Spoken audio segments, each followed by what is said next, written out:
বলেন তো আমার নবী পৃথিবীর কোন মাদ্রাসায় পড়েছেন? কথা বলে না।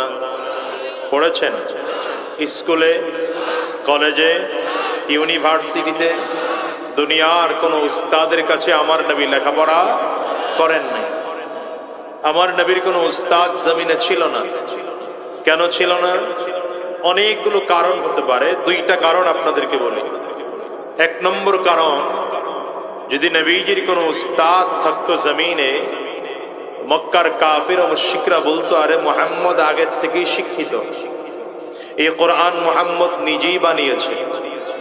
আল্লাহ বলেন এই ইলজাম বা এই তুহমত কেউ যেন আমার নবীকে দিতে না পারে, এজন্য আমি আল্লাহ তাআলা দুনিয়ার কারো কাছে আমার নবীকে লেখাপড়ার সুযোগই দেইনি।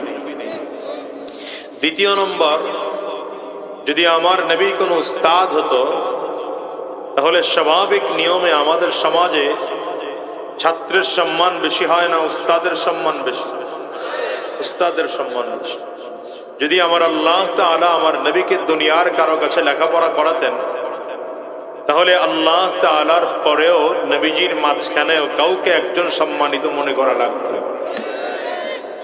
যেহেতু আমার নবীকে আল্লাহ তাআলা উস্তাদ হিসেবেই পাঠিয়েছেন, নবীজি নিজেই বলেন বুইস্তু মুআল্লিমা, আমাকে গোটা জাতির উস্তাদ বানিয়ে পাঠানো হয়েছে। উস্তাদকে আর কে বা পড়াবে? এজন্য আল্লাহ তাআলা আমার নবীকে দুনিয়ার কোনো স্কুল, কলেজ, ইউনিভার্সিটি, মাদ্রাসা, এমনকি উস্তাদের কাছে লেখাপড়া করার সুযোগই দেন।